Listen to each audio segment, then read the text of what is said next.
जय माता दी, जय मां कामाख्या, जय श्री महाकाल महाराज। ज्योतिष का रहस्यमय ज्ञान के अंतर्गत जो ज्योतिष की क्लासेस चल रही है उसके अनुसार केतु, सूर्य और शनि, चाहे स्त्री हो या पुरुष हो, ये तीनों की युति 12 खानों में कहीं पर भी हो, लगन से लेकर के 12वें खाने तक किसी भी लगन में किसी भी राशि में हो, तो यह मान करके चले ऐसा मनुष्य जिंदगी में कुछ नहीं करता है, चाहे स्त्री हो या पुरुष हो, उसको कमाने की ललक नहीं होती है। दूसरी बात है, ऐसा व्यक्ति बेकार में घूमता रहता है, आवारा टाइप का मनुष्य होता है, और ऐसा मनुष्य का दिमाग भी सही तरीके से काम नहीं करता है।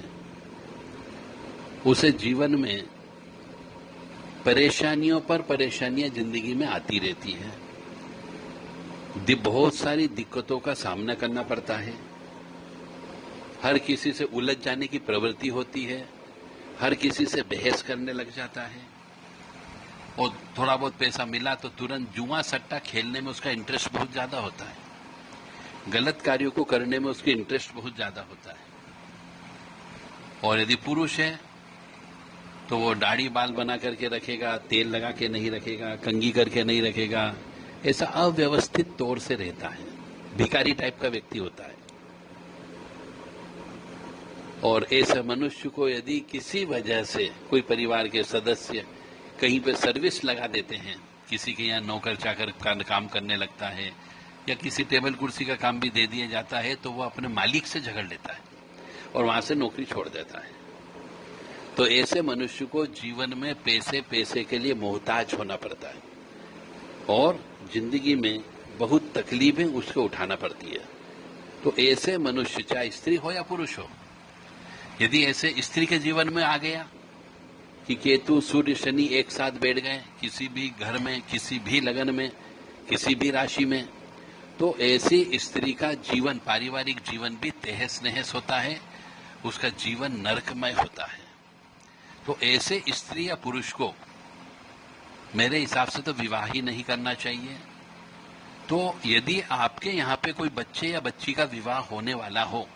और जिससे विवाह हो रहा हो, यदि उसकी पत्रिका में तीनों ग्रह एक साथ बैठे हुए हो, तो ऐसे स्त्री पुरुष से विवाह नहीं करना चाहिए, अन्यथा जिंदगी बर्बाद हो जाती है। केतु और सूर्य एक तरीके से ग्रहण योग बनाते हैं, और सूर्य शनि भी एक साथ बैठने की वजह से पितृदोष बनाते हैं, और केतु जो है मंगल जैसा प्रभाव देता है। अब मंगल शनि की युक्ति, मंगल जैसा प्रभाव देगा तो मंगल शनि को विध्वंस योग कहा जाता है, और मंगल भी गर्म ग्रह है, सूर्य भी गर्म ग्रह है। तो तीनों ग्रह एक दूसरे से, एक से बढ़कर एक ताकतवर है, और लड़ते हैं आपस में, तीनों की मित्रता नहीं है। तो ऐसे मनुष्य के जीवन में ये तीनों ग्रह उस मनुष्य की जिंदगी को बर्बाद कर देते हैं। अब उसके लिए सलाह यह है कि ऐसे मनुष्य को एक तो विवाह नहीं करें, और पूरी जिंदगी भर यदि किसी मंदिर में रह करके वो सेवा कर सके, मंदिर का ही खाना पीना है, मंदिर में ही रहे, वहां से कोई धन प्राप्त न करें, कोई सर्विस न करें, मंदिर में सिर्फ सेवा देना है उसे, तो उसकी जिंदगी आराम से कट सकती है बिना किसी कष्ट के। अन्यथा उसके जीवन में भटकाव तो होगा ही होगा, और तरह तरह के कष्ट, दुख, परेशानियां और साथ में बीमारियां भी लग आ सकती है, जिसकी वजह से उसकी उम्र भी कम हो सकती है। तो ऐसे मनुष्य से बिल्कुल विवाह नहीं करें। तो मैं सभी से बार बार प्रार्थना करता हूं, अनुरोध करता हूं कि अपने लड़के या लड़की का विवाह करते समय जन्म पत्रिका अवश्य सामने वाले व्यक्ति से मांगे, पत्रिका का चेक करवा लें, अपने परिवार के सदस्य की भी पत्रिका चेक करवा ले कि कहीं उसके भाग्य में तो यह योग नहीं है, और जिससे विवाह हो रहा है या होने जाएगा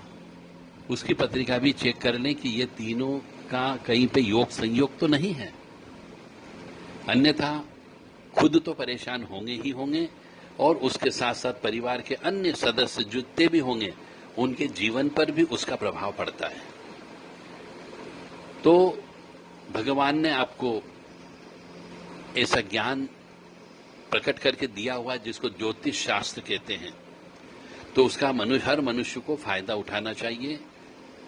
थोड़ी बहुत दक्षिणा ज्ञानी पुरुष को देना चाहिए और उनसे पत्रिका अवश्य चेक करवा लें कि ये 3 ग्रह की युक्ति हो तो क्या क्या होता है। एक व्यक्ति की सलाह न लें, कई व्यक्तियों की सलाह लेकर के फिर उसके अनुसार आपको चलना है। ऐसे बिल्कुल स्ट्रेट फॉरवर्ड नियम हम बता रहे हैं आपको कि यदि सूर्य, शनि और केतु एक साथ हो तो ऐसे मनुष्य का जीवन, पूरा संपूर्ण जीवन बर्बाद रहता है। उसे जीवन में कभी भी सुख की प्राप्ति नहीं हो सकती, न तो पारिवारिक सुख, न आर्थिक सुख और न सामाजिक सुख, क्योंकि तीनों जगह से उसे दुत्कारा जाएगा। जय माता दी, जय मां कामाख्या दी। किसी भी पारिवारिक सदस्यों को, अपने परिवार के सदस्यों की, अपने बच्चों की, स्वयं की, पत्नी की, पति की जन्म पत्रिका चेक करना हो कि उनके जीवन में हमेशा कष्ट ही कष्ट देखा हो, जीवन में संघर्ष ही संघर्ष देखा हो, एक समस्या खत्म होने के बाद दूसरी समस्या आकर के खड़ी हो जाती हो। अगर ऐसा जीवन में चल रहा हो, एक बीमारी खत्म होने पर दूसरी बीमारी आ जाती हो, एक व्यक्ति ठीक होता है और दूसरा व्यक्ति बीमार पड़ जाता है, फिर दूसरा ठीक होता है तो तीसरा बीमार पड़ जाता है, ऐसे यदि घटनाक्रम लगातार हो रहे हो तो आप जन्म पत्रिका चेक करा करके उन ग्रहों का निदान कर सकते हो, उन ग्रहों को शांत कर सकते हो, उन ग्रहों का दान दे करके, जप तप हवन करा करके आप उनसे माफीनामा करवा करके अपने जीवन को कुछ हद तक सुखमय बना सकते हो। जय माता दी, जय मां कामाख्या। तो जन्म पत्रिका चेक कराना हो तो देव राधा ट्रस्ट सत्यवाणी चैनल 7987237885, 7649862712 और 9893128047, ये 3 व्हाट्सएप नंबर है। इन नंबर पर आप अपनी जानकारी देकर के, उचित फीस देकर के जन्म पत्रिका चेक करवा सकते हैं। जय माता दी, जय मां कामाख्या।